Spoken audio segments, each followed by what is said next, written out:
Meio-dia tem o segundo treino livre. Vamos lá, na Band. Pessoal, muito bom. Estamos gravando, estamos online. No último encontro, nós conversamos sobre Karl Marx e a análise que ele fez do direito. Hoje, eu pretendo falar com vocês os dois autores clássicos que faltaram. Quais são? Émile Durkheim e Max Weber. Pois bem, na nossa tela, você encontra aí já o número 2, Émile Durkheim. Tá? Com Durkheim, nós temos um avanço em termos de metodologia, em termos de a sociologia passar a ser considerada uma ciência autônoma. Então, foi graças ao trabalho de Émile Durkheim que a sociologia passou a ser considerada uma ciência, com objeto próprio, com método próprio, né? Tanto que ele foi o primeiro professor dessa cadeira na Universidade Francesa, na Academia Francesa. Bom, você consegue ver aí pelo nosso material que na França, a França dessa época, a França na qual Durkheim desenvolveu seu método de estudo e seus raciocínios, era uma época conturbada. A França dessa época estava envolvida em guerras, né, como a história francesa e a história europeia como um todo, e também passando por um processo de modernização. Nesse aspecto, Durkheim entendeu que a sociedade francesa estava doente. Ele entendia que a sociedade francesa estava num momento patológico, cuja principal característica dessa doença social era aquilo que ele chamou de anomia. Tá? Você completa aí no seu material. Anomia. Quer dizer o quê? Vocês sabem que esse prefixo a, né, quando vem do grego, quer dizer sem. Não sei se vocês sabiam disso. Sem. Por isso que, por exemplo, a palavra aluno, né, que se desenvolveu. Eu não concordo muito, mas quer dizer, da etimologia, aluno quer dizer aquele sem luz, né? Sem a luz do conhecimento. O professor vem, né, e ilumina na medida do possível. Anomia, então, quer dizer uma sociedade sem norma. Durkheim enxergava um verdadeiro vácuo normativo, não necessariamente de normas jurídicas, mas ausência de normas morais, tá? Uma sociedade que se encontrava sem uma direção certa, bagunçada, tá? Pois bem, a partir daí, Durkheim desenvolveu o seu método e ele dizia em defesa da sociologia que a ciência da sociologia ela tem interesses práticos. Quer dizer o seguinte, só posso pensar em haver uma ciência que estuda a sociedade para que essa ciência traga resultados práticos e ajude a melhorar o contexto social. Tá? Uma sociologia puramente teórica, como, por exemplo, era do Marx, para Durkheim não tinha nenhuma serventia. Tá? Para Durkheim, a sociologia tem que trazer resultados práticos, auxiliar o direcionamento da sociedade. Tá bem? Não é à toa que nós estamos aqui num curso de direito, estudando aspectos sociológicos, não é? Haja vista a necessidade dessa parceria entre direito e sociologia, direito e tantas outras matérias. Muito bom. Então, a partir desse raciocínio, Durkheim desenvolveu um método muito interessante e muito importante, não é, em termos acadêmicos e práticos. Durkheim disse o seguinte: olha, as coisas que acontecem na sociedade, os eventos, os institutos sociais, como, por exemplo, a família, a religião, a política, o suicídio, o crime, o casamento, tudo isso são institutos, não é? Que ele deu o nome de fatos sociais. Então, a teoria do fato social. Quer dizer o quê? É estudar, por exemplo, o crime como um fato social, como um objeto de estudo. Durkheim além de... Eu vou aprofundando, tá? Agora, a partir de agora, a gente começa a falar especificamente de fato social. O Durkheim, ele é um herdeiro do positivismo, né, turma? Isso é um pequeno parênteses. O que é o positivismo? O que foi o movimento positivista? O movimento positivista, turma, foi um movimento de aplicação de um método típico das ciências naturais. Física, química, matemática, biologia, não é? Como que é o estudo lá, grosso modo, nessas áreas? Nessas áreas, turma, nós estudamos o ser, o verbo ser, não é? Um geólogo, ele não se pergunta como uma rocha deveria ser. Um geólogo se pergunta como a rocha é. Um físico não se pergunta como que o movimento dos corpos deveria ser. Ele se pergunta como o movimento é, e assim por diante. Portanto, o mundo estava maravilhado nessa época com o avanço científico dessas áreas do conhecimento, não é? Essas áreas das ciências exatas. E Durkheim teve uma sacada. Ele falou: bom, se está dando certo lá, por que não aplicar esse mesmo tipo de método aqui? Portanto, como na ciência natural, eu preciso ter um objeto de estudo. Sim, como eu disse, a geologia tem a rocha, o terreno, como objeto de estudo.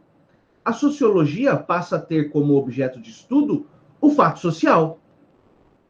O fato social. E tal qual nas ciências exatas, Durkheim dizia o seguinte: olha, no momento em que o sociólogo, o estudioso da sociologia, vai estudar um fato social, por exemplo, o suicídio ou o crime, ele deve fazê-lo de forma neutra. E grandes aspas no neutro, né? Ou de uma forma impessoal, para que as preconcepções do estudioso não prejudique o resultado da sua pesquisa, né? Porque se eu parto de um pressuposto que todo criminoso é mau, que todo criminoso é, por exemplo, da periferia, que todo criminoso é aquele estereótipo, né, de jornal do Datena, né, das imagens que coloca lá no Datena. Se eu parto desse pressuposto, o meu resultado lá na frente vai ser comprometido.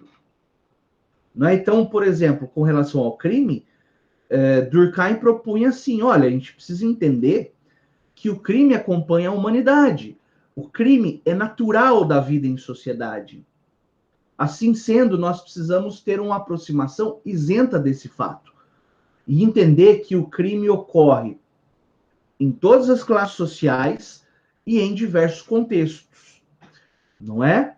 Claro que com o avanço desse estudo, você percebe que determinados crimes acontecem mais em determinada faixa, como nós vimos lá na semana passada, Outros crimes acontecem com mais frequência em outras faixas, em outras localidades, enfim, são todos esses detalhes.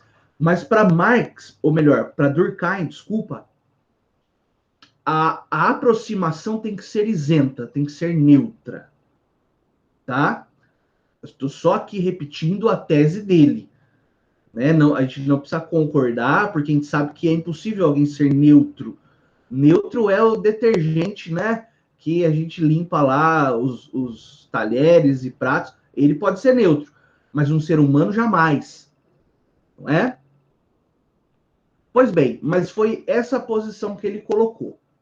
Então, como está aí no material agora, a sociologia como uma medicina social, né? Falamos agora há pouco que ele enxergava uma sociedade doente e a sociologia seria uma forma de cuidar, de tratar dessas doenças, tá?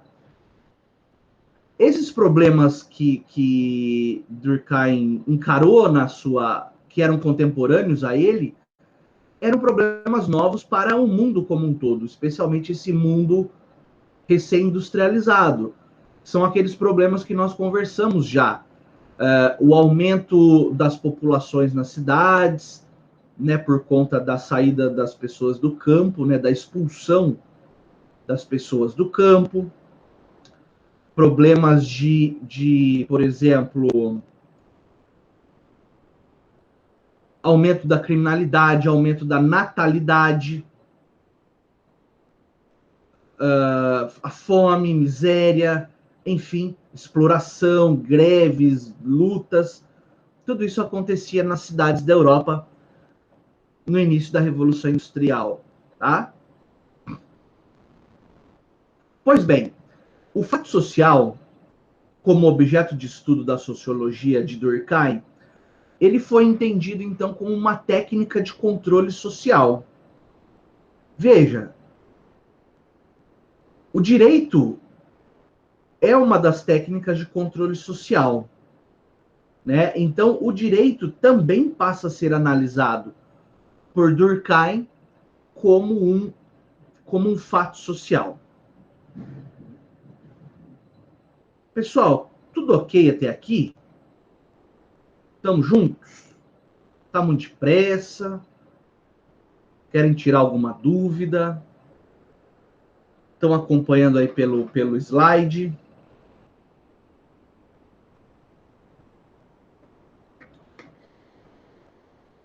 Então vamos lá. Pois bem, eu trouxe aí uma pequena definição do que é o fato social. Vamos lá. Toda maneira de agir, fixa ou não. O fato social também pode ser variável, né? Existem alguns que são fixos, permanentes, e outros que variam conforme o tempo. Suscetível de exercer sobre o indivíduo uma coerção exterior, que é geral na extensão de uma sociedade dada, apresentando uma existência própria, independente das manifestações individuais que possa ter. Pessoal, aqui o Durkheim tinha uma visão social, uma visão de sociedade, no sentido de que a sociedade tem uma existência própria. Então, é aquela famosa frase dele no sentido de que a sociedade não é não é o somatório das pessoas. Uma sociedade não é o somatório de indivíduos, mas sim uma síntese dessa consciência individual. Portanto, Durkheim dizia que a sociedade ela tem uma consciência própria, tá? Que se sobrepõe às consciências individuais. É aquilo que depois se transportar para a psicanálise, você vai encontrar, por exemplo, Carl Jung dizendo que existe um consciente coletivo, né? Uma ideia, a gente pode traduzir, uma ideia de certo e errado que sobrepõe as ideias individuais de certo e errado. E uma das formas de manifestação dessa consciência coletiva, voltando aqui para a sociologia, uma das formas de manifestação dessa síntese social é o direito, não é? É o direito. Porque, embora muitas pessoas discordem de uma série de regras jurídicas, elas tendem a aceitar essas regras, ainda que discorde delas, não é? Então, esse fato social, ele tem 3 características fundamentais. Quais são elas? Coerção social. Quer dizer o quê? Quer dizer que o fato social, ele se impõe a nós, tá? Ele nos sufoca, por assim dizer. Em qual sentido? No sentido de que se a pessoa tentar se rebelar contra o fato social, ela sofrerá uma punição, tá? Daí dizer que ele é coercitivo. Então veja, a ideia do direito, como acabamos de falar, pode ser que a pessoa não concorde com uma determinada regra jurídica.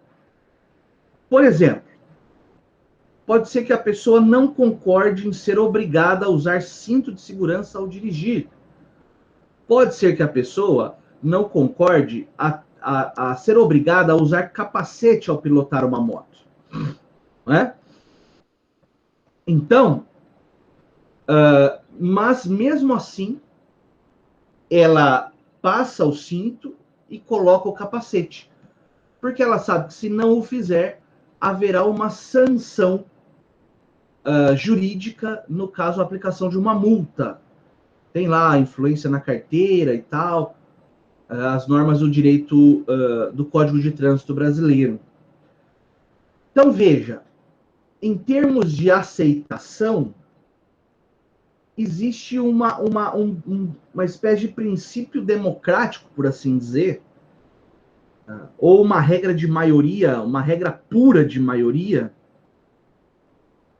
no sentido de que os representantes do povo legislaram a respeito pensando no bem coletivo.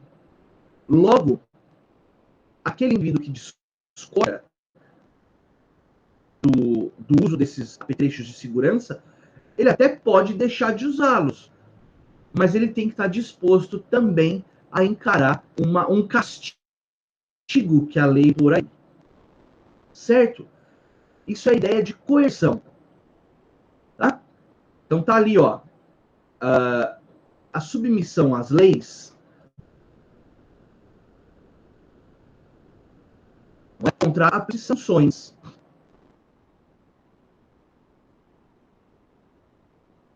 E é claro que então, geralmente essa. Mas imagina outros modos de controle social, como por exemplo, você pode citar o direito, a moral, a religião, a moda, o jeito de se vestir, a etiqueta, o modo de comportar-se. Né? Imagina que você vai lá num evento social importante, por exemplo, no seu jantar de posse do seu cargo de juiz ou juíza. Terminou de comer aquela comida deliciosa, você se afasta na cadeira assim e solta um arroto bem sonoro, bem estrondoso. Claro que ninguém é que faz isso, tenho certeza. Mas a repulsa é imediata. Né? Muito provável que alguém possa, inclusive, te corrigir ali no exato momento. Não é? Ou após a janta você começa a cutucar o nariz. Né? Então, veja, são situações de comportamento social que também geram repulsas e sanções. Certo? Então, essa é a primeira característica. A coerção. Desculpa. Minimizei aqui sem querer. A segunda característica é a exterioridade. O que Durkheim dizia? O fato social, ele está fora das pessoas. E antes mesmo, em alguns casos delas. Sempre usando o direito como exemplo. Muitos de nós aqui na sala, quando nasceram, a Constituição Federal de 88 já estava vigente. E a Constituição Federal de 88, como nós já aprendemos, ela inaugurou um novo Estado, um novo Brasil. Então, muitos de vocês não viram essa transição de um antigo Brasil, de uma antiga Constituição, né, que era a Constituição de 67, para essa nova Constituição, que é a de 88. Mas isso significa que vocês não sigam as leis desse novo Brasil? Óbvio que não. Todos nós aqui somos cumpridores da lei. Mesmo que nós não tenhamos assistido ao nascimento dessas leis, e mesmo que nós não tenhamos assistido ao nascimento desse novo Estado brasileiro, democrático, inaugurado em 1988. Tá? No meu caso específico, vou me usar como exemplo. Claro que eu não vi o Código Penal nascer, porque ele é de 1941, reformado em 1984. Na época da reforma eu até era vivo, mas era muito novinho para entender o que estava acontecendo. Mas mesmo assim eu sigo à risca todas as normas do Código Penal. Entenderam? Nesse aspecto, nós podemos então reafirmar que o fato social ele é coercitivo, como nós já falamos. Todos aqueles que tentam desafiar o fato social recebem uma sanção, mais graves ou mais leves, mas recebem um castigo. E o fato social também é exterior a nós, ou seja, ele acontece fora de nós, tá? E muitas vezes também é anterior a nós. Muito bom.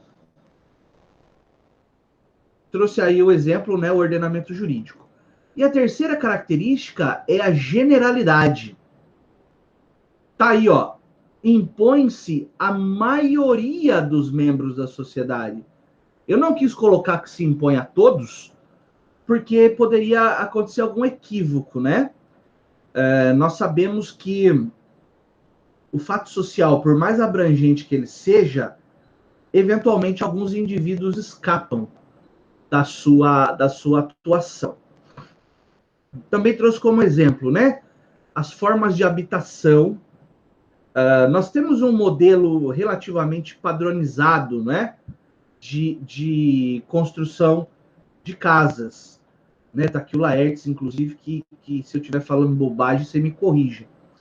Né? Mas existe um modelo padronizado que é, por exemplo, diferente do padrão alemão, norte-americano, italiano, porque aí tem a ver com cultura e uma série de outros traços sociais.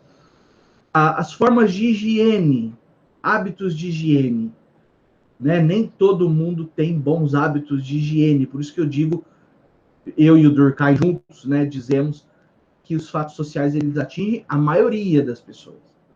Tá? E aqui nós não vamos questionar o porquê que a pessoa não tem hábitos de higiene, isso não interessa agora. Os modos de comunicação, né? A linguagem e tudo mais. Então, são aspectos genéricos, gerais, tá? Que se aplicam a todos ou a maioria das pessoas. Joia até aqui? Tá.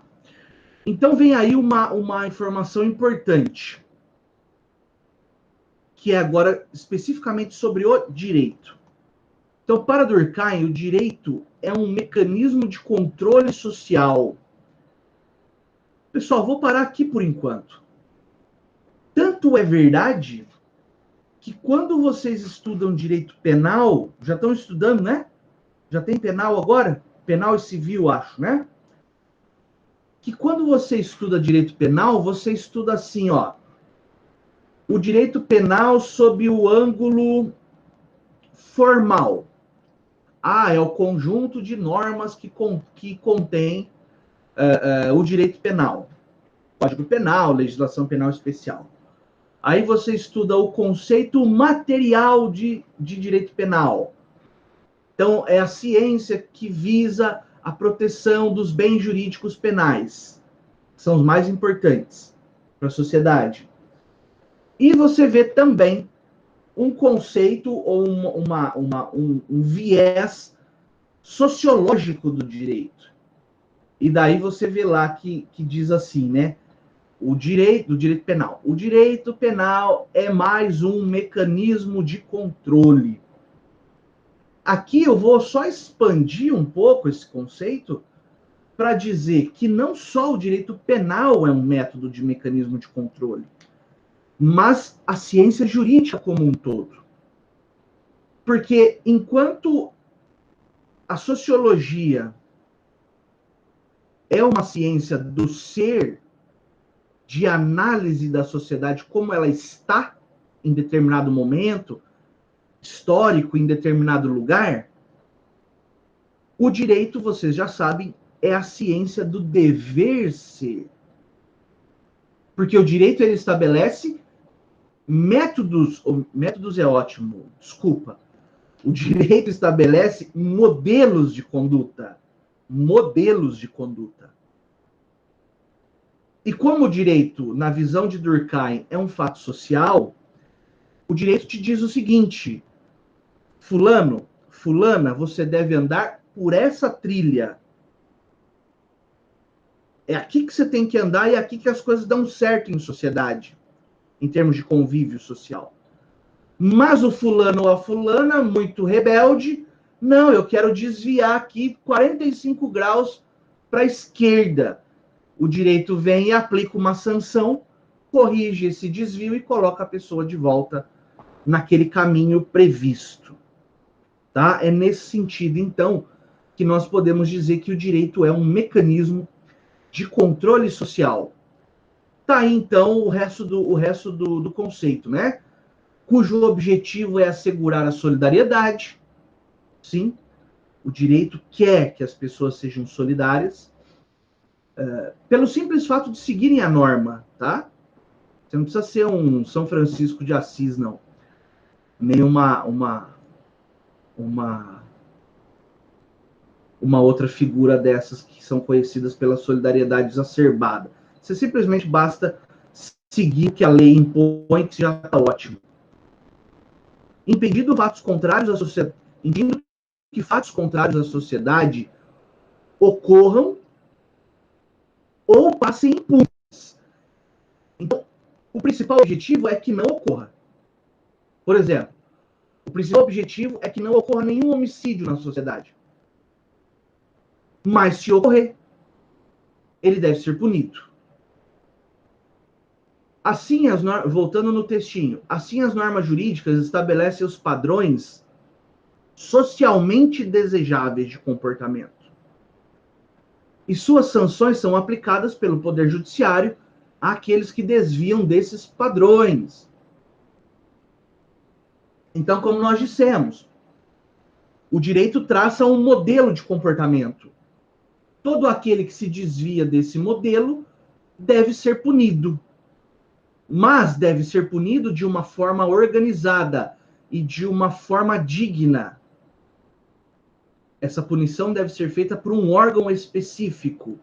Lembra que falamos que não pode ter vingança privada, ou pelo menos o direito evolui para que não haja vingança privada. Então, esse órgão aplicador do direito é o Poder Judiciário, né? Nós temos o órgão criador do direito, que seria o Poder Legislativo, e o órgão aplicador do direito, que seria o Poder Judiciário. Pois não, Laertes? Então, a gente pode dizer que, pelo pensamento de Durkheim, né? Uhum. O direito vai ser um limitador da liberdade individual de cada pessoa. E aí vai limitar a sociedade e todos vão ter um comportamento homogêneo. É isso? Seria isso? Exatamente. um limitador da liberdade. O colega pediu para entrar aqui, eu acabei perdendo aqui o botãozinho. Na hora que ele pedir de novo, eu aviso. Eu aceito. Um limitador da liberdade no sentido de que isso é filosófico, né? Na verdade, já vem dos gregos antigos. Todo aquele que tem liberdade plena é um escravo, né? É um escravo de si próprio. E também uma forma de estabelecer limites para limites individuais e limites coletivos, né? No sentido de que aqueles que se abusarem de uma própria liberdade podem e serão punidos. E ainda filosoficamente falando, daí, se me permitirem, na verdade o direito protege o sujeito contra ele próprio, muitas vezes, né? Porque imagina uma pessoa que, embora seja adulto, capaz, você vê isso em direito civil, né? Não conhece todos os meandros do mundo dos negócios jurídicos e acaba sendo enganado, é o que nós chamamos de dolo lá no direito civil. O sujeito é enganado. Um exemplo básico de golpe que se aplicava muito nos anos 80. O sujeito chegava de outras regiões do país na Barra Funda, em São Paulo, e era alvo de espertalhões que vendiam algo, um metal, que na verdade era latão, né? Um metal dourado que parecia ouro. E o sujeito vinha e falava, olha, eu tenho essa pepita de ouro aqui que vale muito, mas eu estou precisando, por exemplo, operar o meu filho, então eu te vendo por um preço mais barato, você compra. E a pessoa inocente achava que aquilo lá era ouro, comprava. Tá? Esse é um exemplo assim básico de golpe. Tá? O direito não permite isso, porque aquele que engana está de má fé. E aquele que comprou, ele pode dizer assim, mas eu sou livre para comprar o que eu quiser. Não, meu jovem, não é assim que funciona. Porque mesmo que você não queira esse tipo de proteção, outras pessoas podem querer, tá? Então, eu não sei se te respondi na integralidade, Laertes, mas a ideia é basicamente essa: limitar a liberdade, para que o indivíduo não se torne escravo de si próprio e do próximo. Legal. Podemos dar sequência? Então vamos. Aí tem, né, uma pequena digressão aí acerca da atuação desses órgãos estatais, né? Por exemplo, as forças policiais cuidam da fiscalização geral das pessoas. Né? No nosso modelo brasileiro, você tem, por exemplo, a polícia ostensiva, né? A polícia militar, que faz uma atuação preventiva do crime e de outros fatos. E você tem a polícia judiciária, que nós chamamos aqui polícia civil e polícia federal, que faz uma atuação repressiva depois da ocorrência do crime. Então, a polícia militar, a polícia fardada, atua como prevenção e a polícia civil e a polícia federal atuam como repressão. Tá? Esse é o nosso modelo brasileiro, onde nós temos duas polícias, por assim dizer. Em outros países é unificado e tal, mas isso não vem ao caso. O fato é que a polícia atua também como um mecanismo de controle social. Tá. Dentro dessa ideia de Durkheim, o que acontece?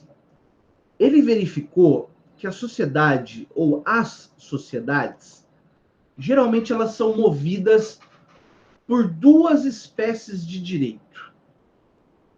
Claro que isso já foi mais separado no passado, e hoje isso é mais misturado, por assim dizer. Tá? Vamos entender e depois a gente continua a explicação. Ó, eu posso ter um direito que ele é mais violento, mais repressivo. Então, Durkheim disse o seguinte, olha, o direito que é mais brutal, que é mais violento, que é mais repressivo, ele é típico de sociedades menos complexas. Leia-se, sociedades mais atrasadas. Então, na época em que a sociedade era a humanidade era dividida em clãs, não é? Em grupos menores, nós tínhamos aquilo que Durkheim chamou de solidariedade mecânica. O que quer dizer a solidariedade mecânica? Quer dizer que as pessoas não tinham uma ideia de indivíduo. O individualismo não era muito desenvolvido ainda. Nessas sociedades menos complexas, as pessoas não viviam para si próprias. Elas viviam em função do grupo. Elas viviam, então, em função do clã, por exemplo. Ao ponto até, e esse é um estudo que infelizmente não dá tempo da gente aprofundar, mas foi objeto de atenção do Durkheim, a ponto até da pessoa praticar suicídio no intuito de ajudar o grupo. Então, não raro, turma, nós vemos nos livros de história e de antropologia grupos sociais nos quais, quando o homem já não conseguia mais caçar, seja pela idade, ou seja porque ele sofreu um acidente, e vocês sabem que não tinha gesso para pôr na perna do cara que quebrava a perna, né?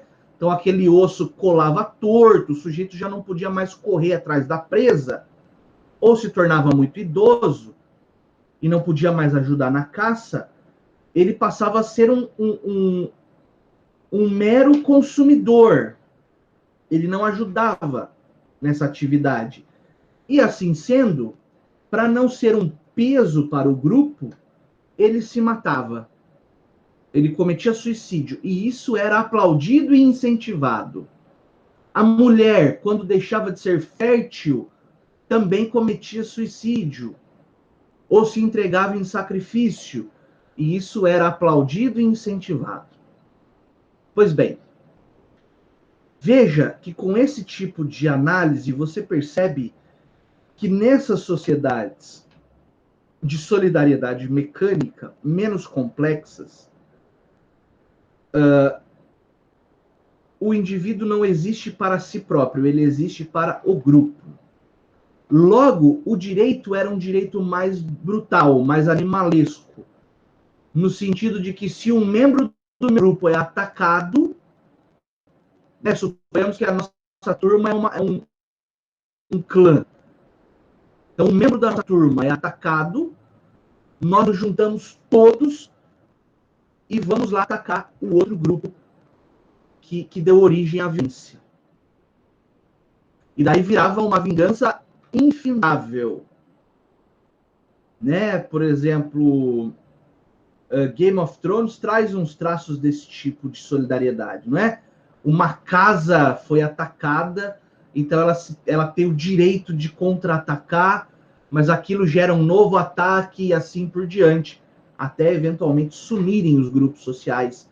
Não é? Por isso que a vingança privada não faz bem para a sociedade.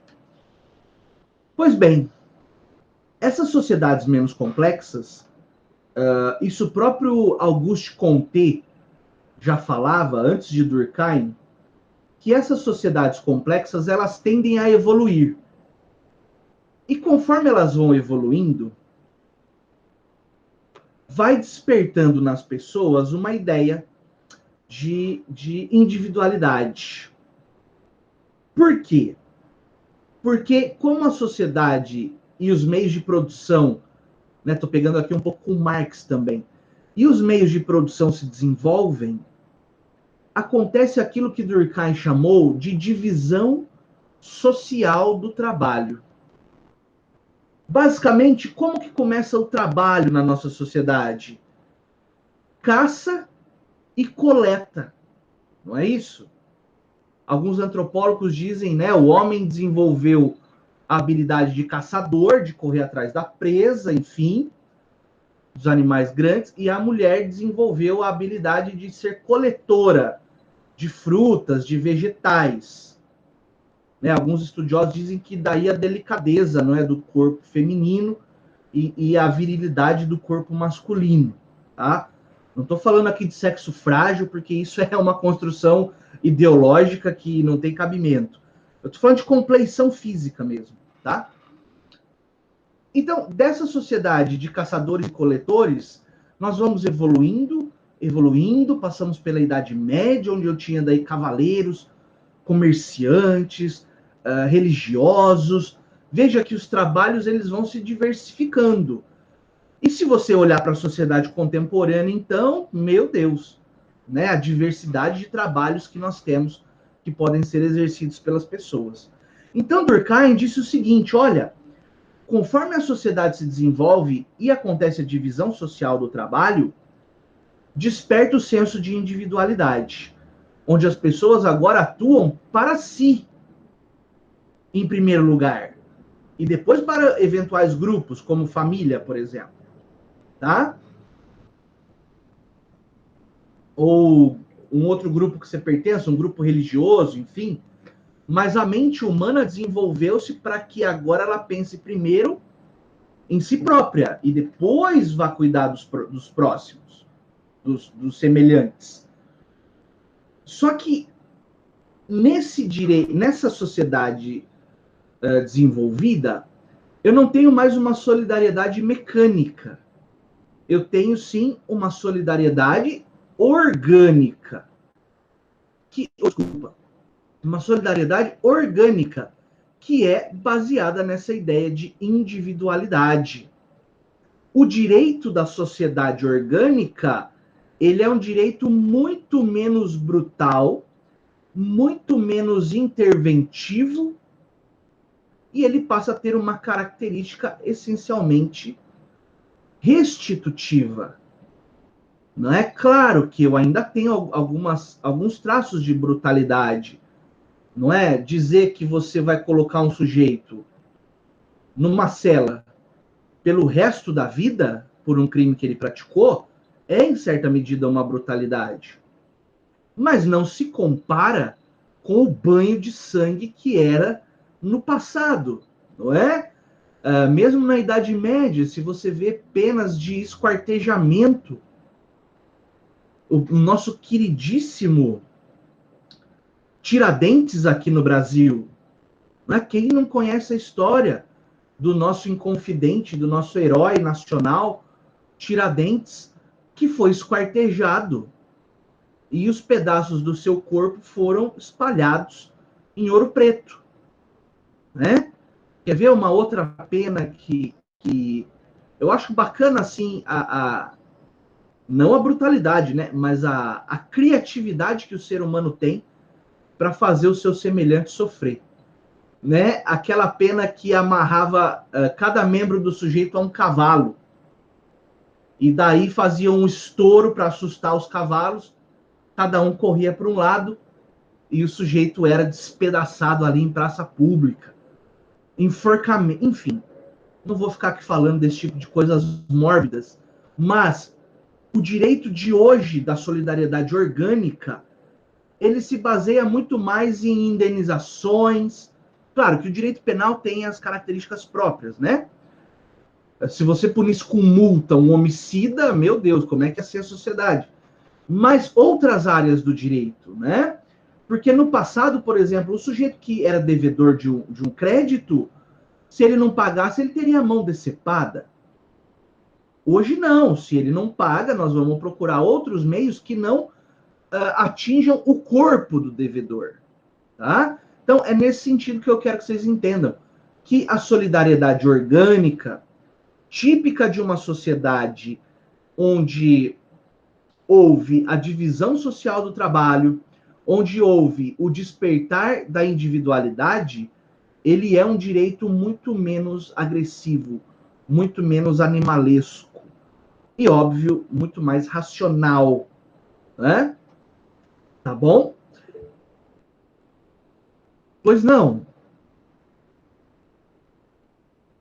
Professor, essa evolução no direito, de um direito menos bruto, de penas mais humanas, né, foi influência de Cesare Beccaria ou um outro pensador. Sim, muito bem lembrado.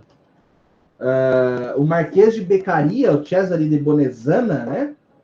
Ele tem toda a influência. Ele e outros autores iluministas e racionalistas, não é? Com a obra Vigiar e Punir, não, Vigiar e Punir é do Foucault, né? O Beccaria dos Delitos e das Penas. Você percebe que sim, existe uma busca pela humanização do direito penal nesse aspecto. Tanto que essa cena do esquartejamento por cavalos está na introdução do livro, né? Tá nas primeiras páginas do livro do Beccaria. Muito bem lembrado, parabéns. Maravilha. Vamos adiante. Então tá lá, né? Ó, quanto mais orgânica, né, a divisão social do trabalho, mais as pessoas se enxergam como diferentes e, ao mesmo tempo, são interdependentes. Claro, isso é uma necessidade, né? Embora eu me enxergue quanto indivíduo, eu sei que eu preciso do próximo para ajudar a suprir as minhas necessidades também. Então, nós estamos todos interligados. Tá. Aí fala das diferenças sociais. Eu queria ir direto aqui para essa última observação. O comportamento ilícito para Durkheim, então, é uma ofensa à consciência coletiva. O crime, ele afronta a sociedade como um todo. Quer dizer o quê, professor? Quer dizer que um homicídio que está acontecendo nesse exato momento, em algum lugar do Brasil, nos afeta como um todo. Tá?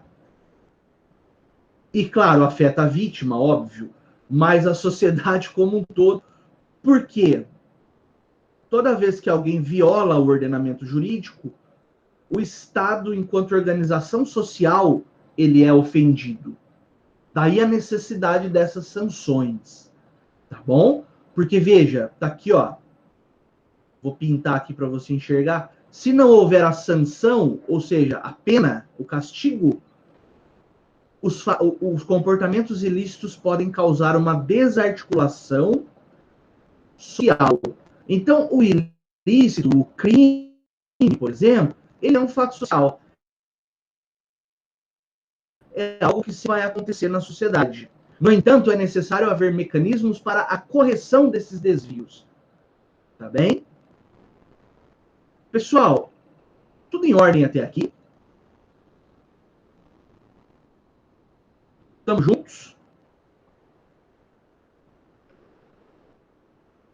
A nossa aula vai até 9h50, é isso? Vamos usar esses 34 minutos que nos restam para nós conversarmos, então, sobre Max Weber, que é o terceiro clássico.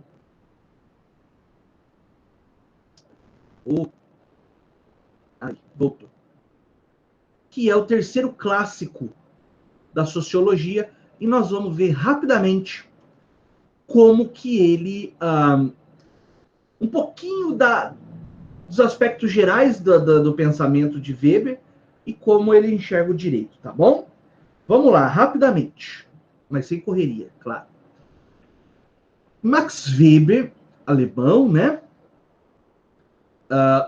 Importantíssimo para o desenvolvimento do pensamento da humanidade ocidental. Ele foi ministro alemão, né? Participou de documentos importantes, como, por exemplo, o Tratado de Versalhes, que pôs fim à Primeira Guerra, né? Ele atuou de forma a participar de um desenvolvimento do raciocínio sobre direitos humanos, que foi muito importante também.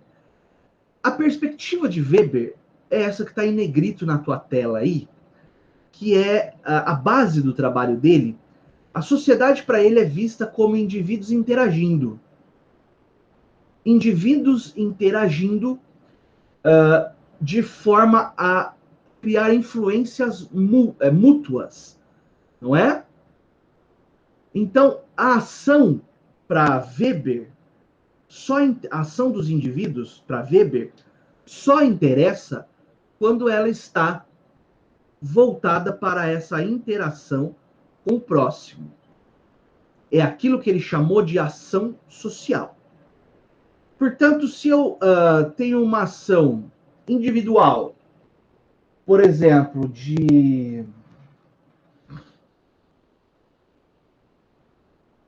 como está num dos livros dele, o indivíduo que abre o seu guarda-chuva quando começa a chover.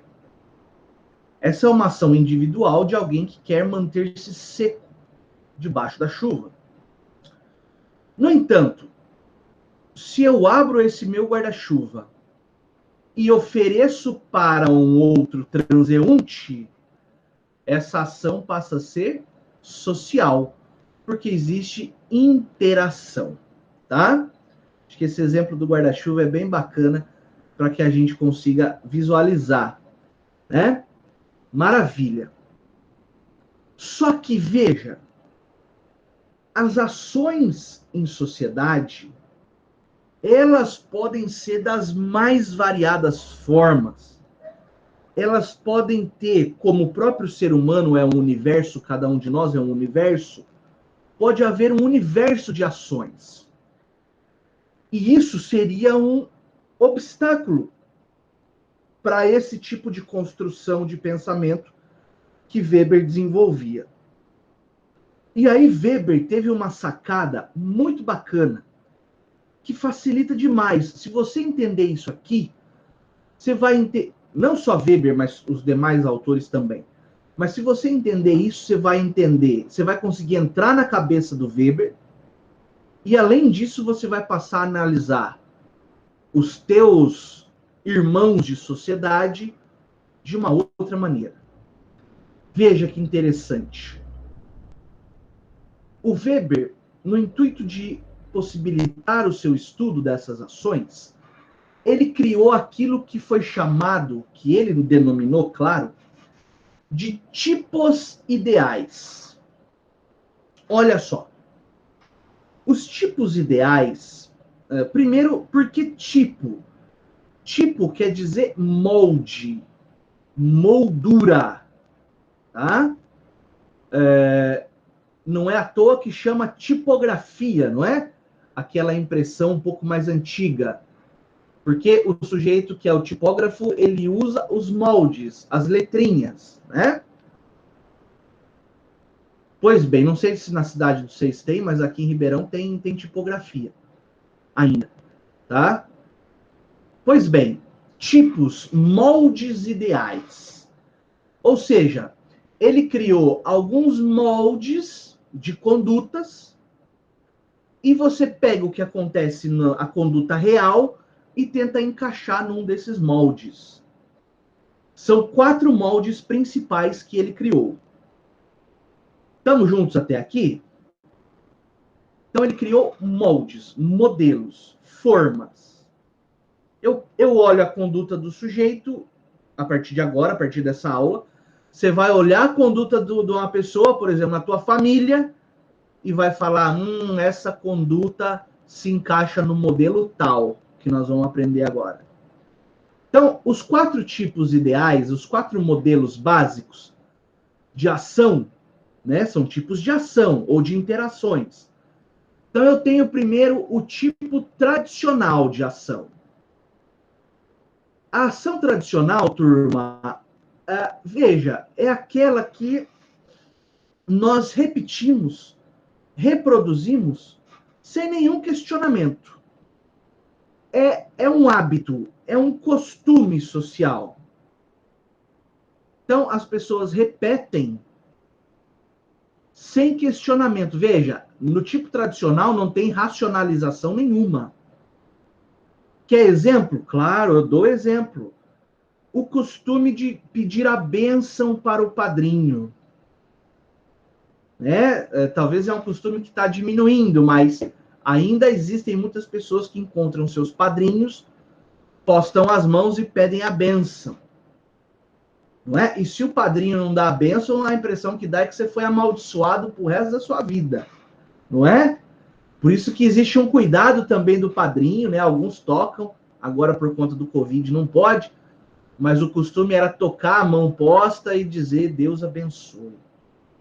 Um outro exemplo de ação tradicional, que também acontecia muito, mas talvez agora vai diminuindo, que era o costume de pedir a mão da menina em namoro. Né? Geralmente você ia até a casa dos pais, tinha aquele encontro que era super esquisito, algo bem constrangedor mesmo, né? E você ali, com a voz embargada, muitas vezes gaguejando, pedia a mão da namoradinha para o pai, para a mãe. São ações tradicionais que acontecem e aconteciam sem as pessoas se questionarem. Tá bem? É aquilo que aquele jargão que você ouve. Ah, mas sempre foi assim. Tá? Essa ação não tem grau nenhum de racionalidade. Em seguida, nós temos as ações afetivas. Afetivas porque motivadas pelas emoções. O indivíduo também não pensa. Ele é tomado pela emoção. Sejam emoções boas, como o amor, a compaixão, né? Quantas vezes nós vimos notícias da mãe que se sacrificou pelo filho, ou do pai que viu o filho numa situação de perigo e desenvolveu uma força sobre-humana naquele momento e levantou peso que ele não conseguiria numa situação normal, né? Esse é o poder do amor, né? Da compaixão. Mas também existem as emoções negativas, como a raiva, não é? O ódio, quando o sujeito tomado por essa violenta emoção de ódio, de raiva, enfia uma faca no pescoço da outra pessoa. Né?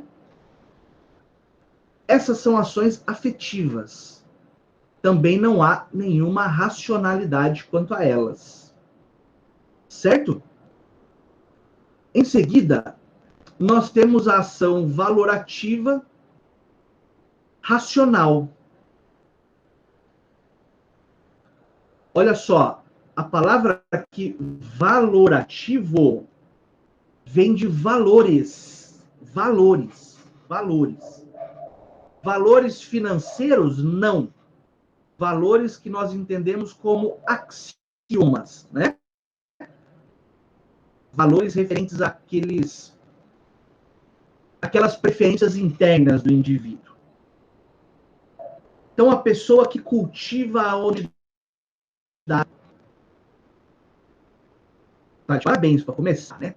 Que não aceita receber um da padaria, que faz questão de devolver, mesmo que seja uma moedinha de 5 centavos. A pessoa que cultiva o valor da fidelidade matrimonial, por maior que seja a tentação, a pessoa não cede, porque fez um voto de lealdade. Tá? A pessoa que cultiva o valor da beleza. A beleza dentro desse padrão comercial, né? Eu estou dizendo. Porque belos todos nós somos. Mas a pessoa que cultiva esse padrão de beleza superficial, vou dizer assim, tá? Quem gosta, por favor, não se ofenda. Mas daí a pessoa vai lá e gasta 100 mil reais em plástica, não é? Faz lipoaspiração, o homem faz implante de cabelo, enfim, né? Faz essas intervenções todas, porque cultiva um padrão, né, que acha que é certo. Nós não estamos aqui dizendo que é certo ou errado, não é isso, né? Essas são ações valorativas racionais. Aqui já existe um grau de racionalidade, não é? A pessoa tem uma crença.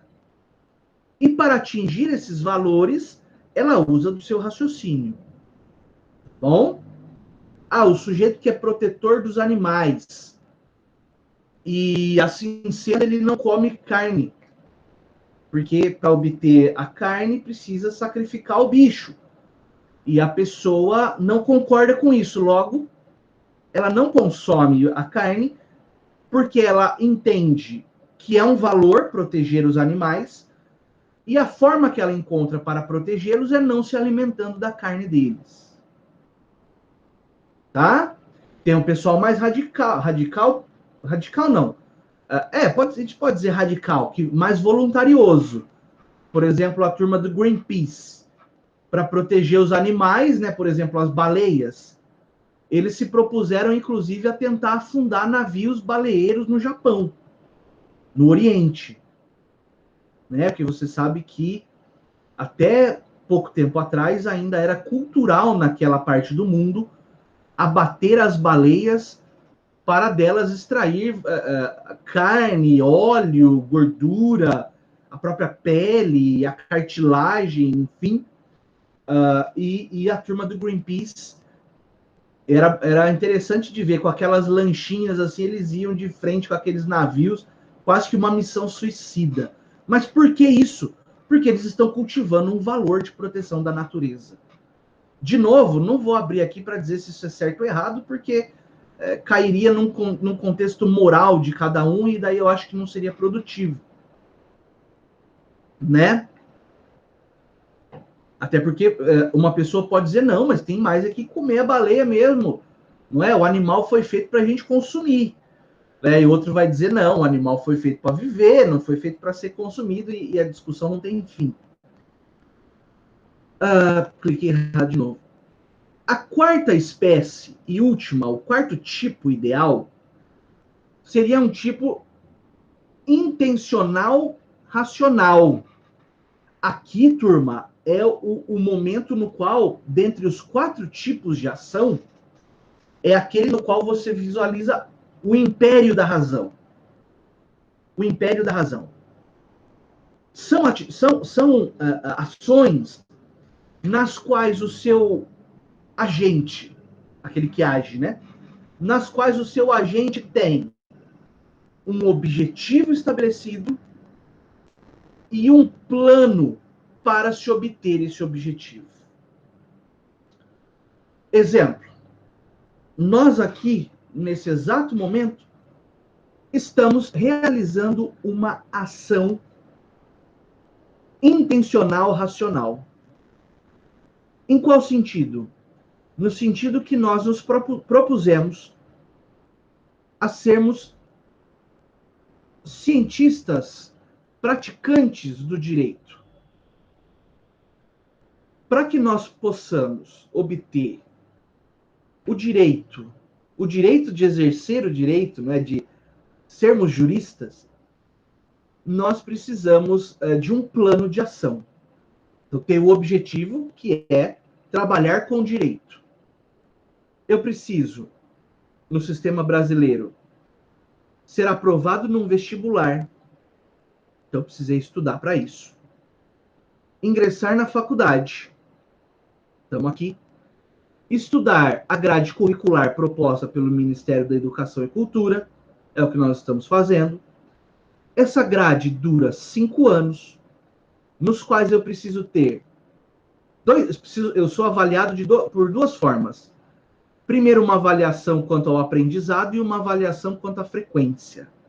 Não é? Eu sou avaliado quanto à nota e quanto à frequência. Professor, terminou aqui, eu quero ser advogado ou advogada. Ótimo, parabéns. Profissão excelente. Mas aí você vai precisar passar num curso, no exame de ordem. Então, veja, e para passar no exame de ordem, eu preciso de um planejamento também. Então, são objetivos e planejamentos racionais. Uma política econômica que o Estado desenvolve. Ele tem um objetivo e o planejamento, os passos para atingir esse objetivo. Tá? Então, esses são os 4 tipos ideais de ação. A partir de agora, você vai reconhecer em si próprio, em si própria, qual tipo de ação você está praticando. sem crítica, turma, sem crítica, é uma análise fria. E também vai reconhecer nas demais pessoas com quem você interage qual tipo de ação que a pessoa está praticando naquele momento. Desculpa, cliquei errado. Vamos adiante. Na política, e daí para depois a gente chegar no direito, vai dar tempo, tá?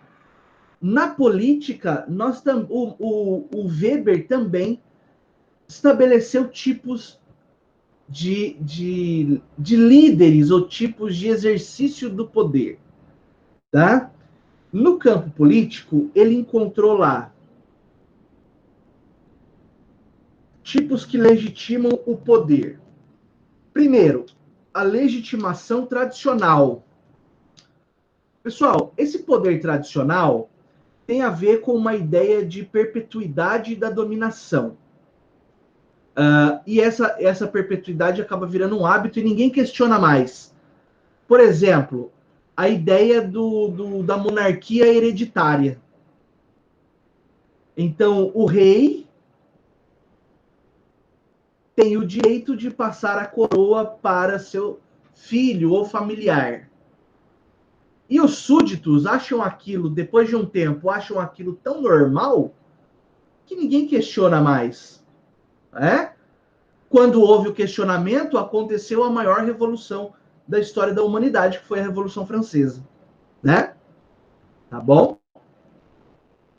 Temos também uma dominação ou uma legitimação carismática. Pessoal, a legitimação carismática, ela acontece quando o líder ele é enxergado como um ser quase que sobrenatural. O líder ele é enxergado como aquele modelo de perfeição, com aquele modelo de salvador. As pessoas enxergam nele um verdadeiro herói. Herói no aspecto grego da fala. Né? Como, por exemplo, aconteceu com o próprio Alexandre, o Conquistador. Não é? As pessoas viam nele uma figura para além das capacidades humanas. E claro, né, Alexandre tem muita coisa mitológica com relação a ele, mas se ele foi 1/10 daquilo que os livros e mitos pregam, ele já foi aparentemente um super-homem mesmo. Não é? Uma pessoa que com 21 anos de idade já tinha conquistado todo mundo conhecido da época realmente merece algum reconhecimento. Não é? E ele dizia que era descendente do sangue do próprio Aquiles, que era uma figura mitológica. Você quer um exemplo da modernidade? Eu te dou um exemplo da modernidade. O lugar era a Alemanha, o ano 1933 para frente, até 1945, chamado Adolf Hitler.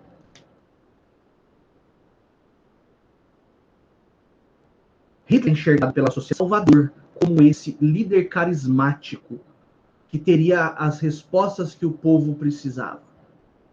Não é? Por isso ele foi seguido por muitas pessoas, pela imensa maioria do povo alemão na época, foi seguido de forma cega, inclusive quando praticou as maiores atrocidades que a humanidade moderna já viu. Né? Esse é um modelo carismático. Bom? E o próximo modelo é o modelo legal racional, que aí é aquele desejável, né? Porque o líder chega ao poder nesse modelo por intermédio de um caminho legal, de um caminho traçado pela lei, não é? Inclusive previamente. Por exemplo, o nosso sistema, a partir de 1988, tem um sistema lá, uma forma, não é? Um modelo previsto em lei, para que as pessoas possam ter acesso ao exercício do poder. Seja nas esferas de campo, por exemplo, municipal, estadual ou federal, existe um caminho que deve ser seguido e não pode ser desrespeitado para que o indivíduo, então, possa ser alçado ao poder. Né? Esse é o modelo, penso eu, ideal, né? Mais adequado para o mundo contemporâneo. Tá? Claro que nenhum modelo é 100% perfeito. Isso não vai existir nunca. Nunca, nunca, nunca. Sempre nós podemos criticar um aspecto ou outro desse modelo de Estado democrático de direito. Mas, como o próprio Winston Churchill disse, não é? Dentre todos os modelos de organização social, nenhum deles é bom, mas a democracia é o menos pior, né? Então, isso não sou eu que estou falando, é o primeiro-ministro britânico, na época da Segunda Guerra, um dos maiores oradores também do mundo contemporâneo, um homem muito inteligente. Tá? Pois bem, só que esse modelo de legitimação legal, racional, que é o mais adequado para a modernidade, ele acaba tendo que se apoiar numa estrutura que é chamada de estrutura burocrática. Então, aqui, ó, em negrito na tua tela, a burocracia é indispensável para a dominação legal racional. Porque a democracia, ela é o esqueleto do Estado democrático. Não só do Estado democrático, do Estado como um todo. Porque se você pensar na burocracia da Alemanha nazista, ela era altamente eficiente na atividade de matar pessoas, não é verdade? Mas a burocracia, então, ela é o esqueleto do Estado. Claro que quando o Estado é democrático, a burocracia vai ser democrática também. Um dado importante que Weber analisou com relação à democracia, com relação à burocracia, é que os aparatos burocráticos, eles tendem a uma necessidade de autojustificação. Então, o aparato burocrático, ele tem que justificar a própria existência. Um exemplo fácil de se enxergar. Na época da Guerra Fria, Estados Unidos e União Soviética, a CIA, a Central de Inteligência Americana, desenvolveu-se e voltou-se exclusivamente para o combate ao comunismo. E aqui um pequeno parênteses, né? Por que você acha que tinha tanto filme de invasores de Marte na época? Porque Marte é o planeta vermelho, né? Olha aí a mensagem subliminar que tinha. Então a CIA, os agentes da CIA falavam russo, os satélites eram apontados para aquele lugar do mundo, uma tensão comunista em todo lugar, porque a paranoia também é um mecanismo de controle. Pum! Década de 80, a cortina de ferro cai, a União Soviética se dissolve e acontece a abertura econômica, perestroika, né? Aí a CIA ficou sem inimigo para combater. Precisamos eleger um novo inimigo. E aí veio o terrorismo do Oriente Médio.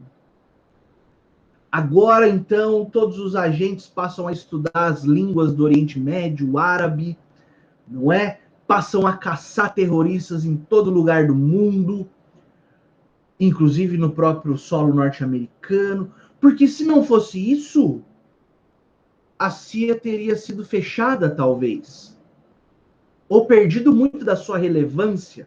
E o aparato burocrático é como se ele pensasse, não é? Embora ele não pense, porque ele é uma ficção. Mas o aparato burocrático, ele tende a buscar a própria sobrevivência, justificar a própria existência. Beleza. Para a gente encerrar, nesses últimos 8 minutinhos, os 4 tipos de direito que Weber estudou. Lembra e perceba que sempre nessa metodologia de tipos, não é? Tipos de ações, tipos de liderança e agora tipos de direito. Bom, Weber enxergou 4 tipos de direito, que também vão do menos racional para o mais racional. Ó, o primeiro, direito racional material.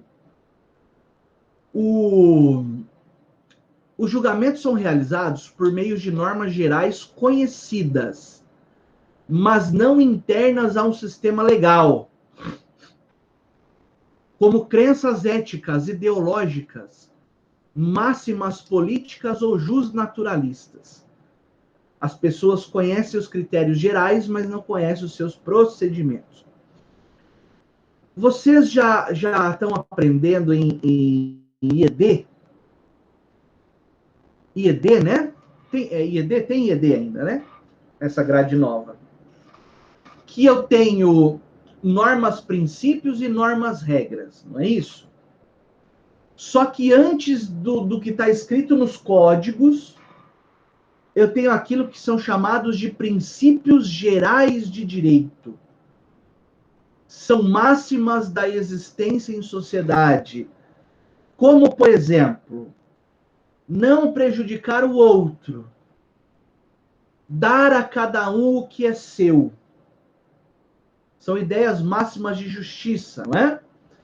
Então, nesse direito racional material, eu tenho essa ideia de que se o direito escrito não solucionar o caso, eu posso me valer, em última instância, desses princípios gerais de direito. Então, são ideias conhecidas, porque estão no nosso DNA uma ideia de justiça básica, e não necessariamente estão detalhadas na lei. Tá? Depois, um modelo irracional material. Quer dizer, esses julgados são realizados de forma casuística, ou seja, caso a caso, sem uma regra geral para todos. Tá? O caso é decidido geralmente na hora, conforme uma interpretação repentina, um juízo repentino. Um exemplo bacana que o Weber escolhe é o exemplo da Inquisição. Você sabe que na Idade Média, uma pessoa bastava ser que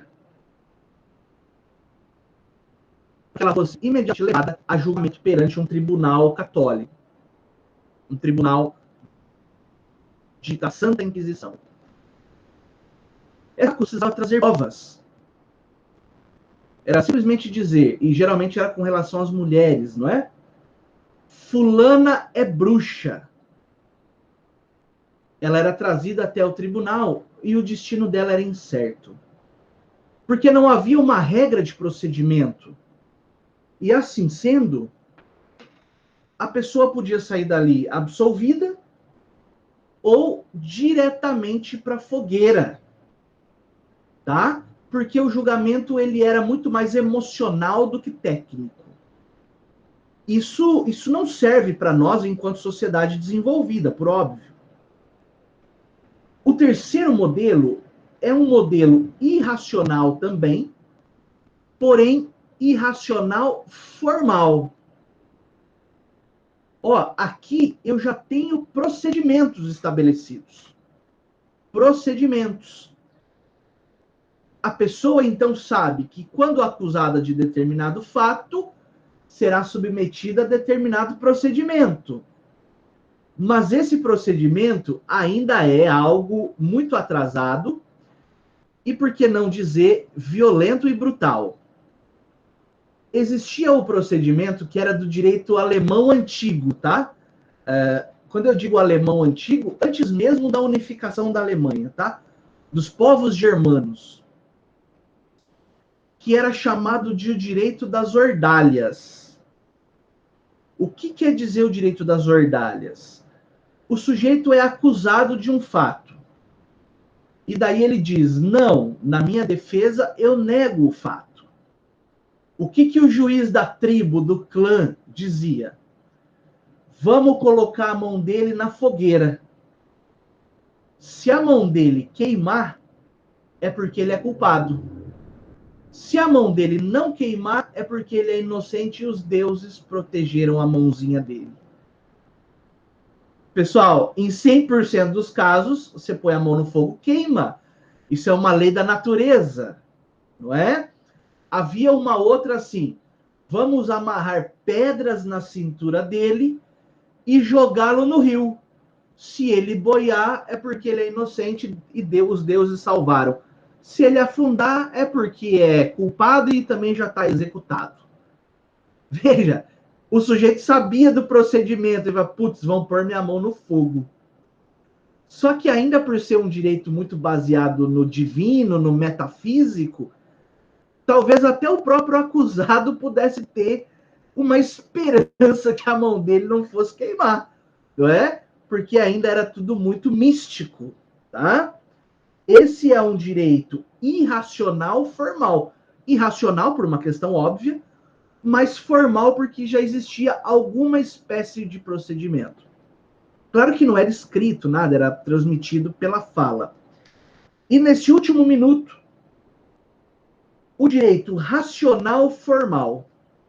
Esse direito racional formal é o ideal, não é? Porque ele não tem essa brutalidade, ele é dotado de uma razão e ele é dotado de um procedimento que não leve a esses absurdos. Por exemplo, hoje uma pessoa acusada de um crime, por exemplo, ela sabe que ela tem direito a ser citada. Isso, claro, que vocês vão aprender ao longo da faculdade. Direito de ser citada, direito de constituir um advogado, de apresentar uma defesa, que há prazos a serem seguidos, ele tem o direito de falar na frente do juiz. Se for do júri, homicídio, ele tem direito de ser ouvido na frente dos jurados. E ele já sabe que para aquele crime, por exemplo, um furto simples, ele vai pegar pena de 1 a 4 anos. Pode até baixar de 1, mas nunca vai subir de 4. Não é? Então, nesse aspecto, ele tem já um parâmetro até do castigo que ele vai sofrer. Diferente de outros direitos que o sujeito entrava para ser julgado e não sabia se ia sair inteiro dali. Não é? Então, esse direito racional formal é aquele que é animado por normas gerais que se aplicam para todos, indistintamente, e normas prévias. Quer dizer, você chega no processo sabendo como ele funciona, você não é pego de surpresa. Por isso que a Constituição nossa, para encerrar, ela estabelece que não há ou não pode haver tribunal de exceção. O que é o tribunal de exceção? É aquele que acontece depois do fato. Geralmente o tribunal ele tem que estar montado antes do fato. Só para não ficar sem exemplo, quando os nazistas perderam, foi realizado o julgamento de Nuremberg, que foi um tribunal criado depois dos fatos. Foi uma exceção histórica, porque os perdedores precisavam daquela punição pelo que fizeram, mas hoje em dia é proibido. Você não, os nossos clientes e pessoas em geral, geralmente são processadas por um tribunal que já existe antes do fato acontecer.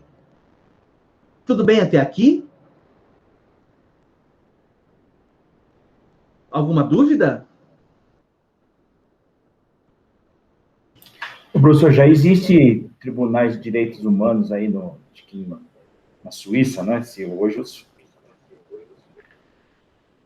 tem o Tribunal Penal Internacional, né? Por exemplo. Isso, ele funciona na Holanda. Ele é fruto dos eventos da Segunda Guerra. Então, ele foi criado em 1982, salvo engano, e ele só pode julgar os fatos de 82 para frente.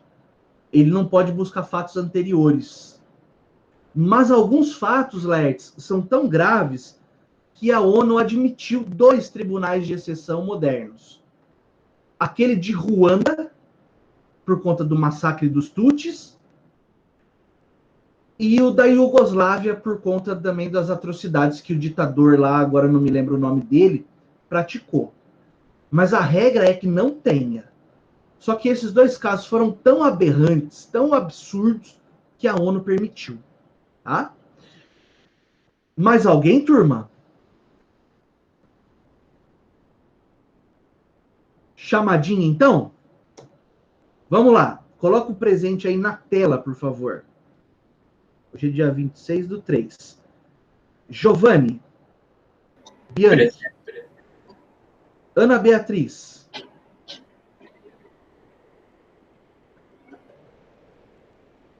Tá. Levou um X. Bianca Leite.